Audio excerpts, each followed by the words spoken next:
Good morning, class, or good evening.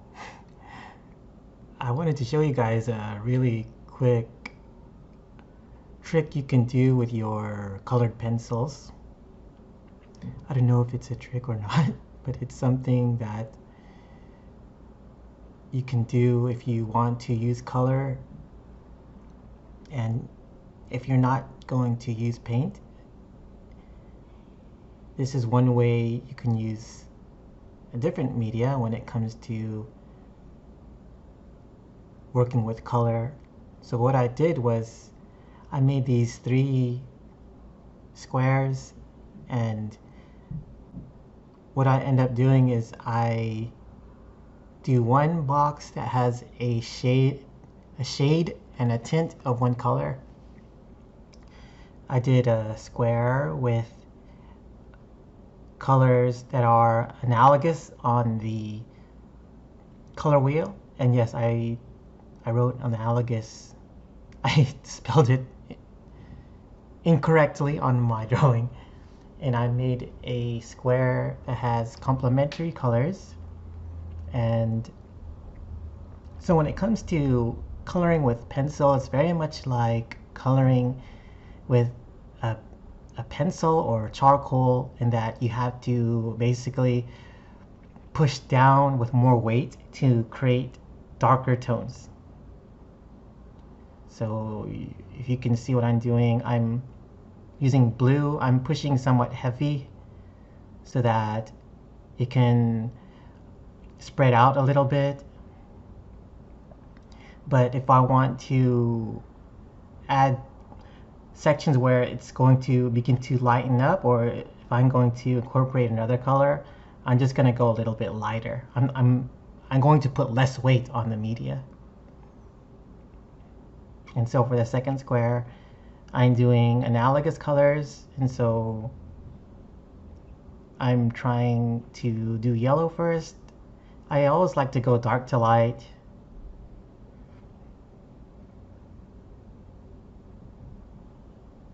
Something about colored pencil is it's a lot more, it takes a lot more time, because the marks that you're making isn't big. They're not really wide marks, so you're almost making thin lines all the time, opposed to painting with a brush. And that's where it's very different when it comes to working with color. You have a choice. You can go with paint.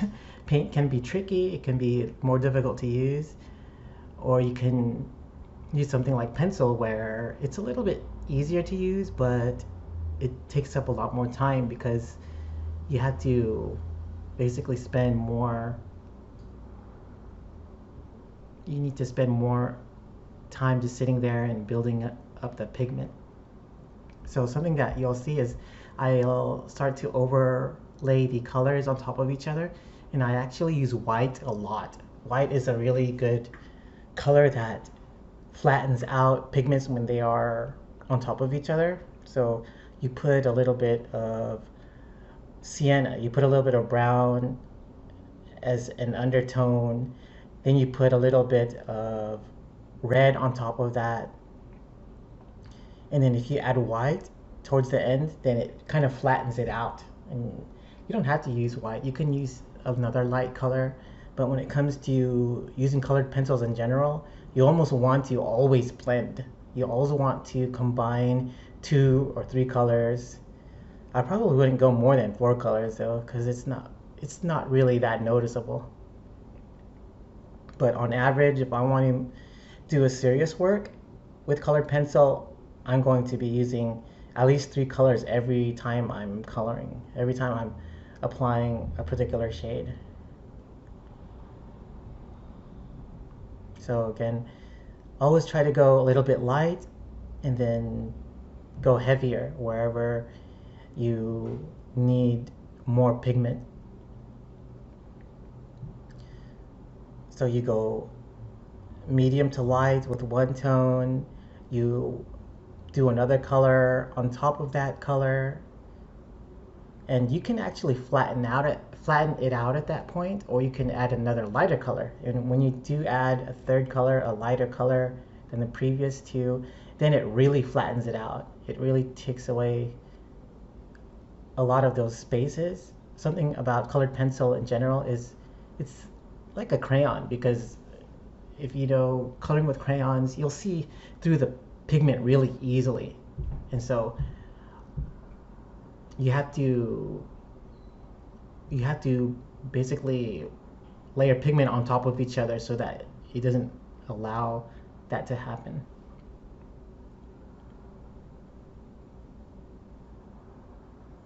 When it comes to colored pencil, I like to bounce around. I go back and forth between colors. If I notice that a color isn't coming out the way I want it to, I just add a little bit more of the original color, and then I try to put a different color on top. So what's cool about colored pencil, it's actually very flexible. It's not as say is not as forgivable as a regular pencil, where you can easily erase your lines and then make new ones. But with colored pencil, you have a little bit of space.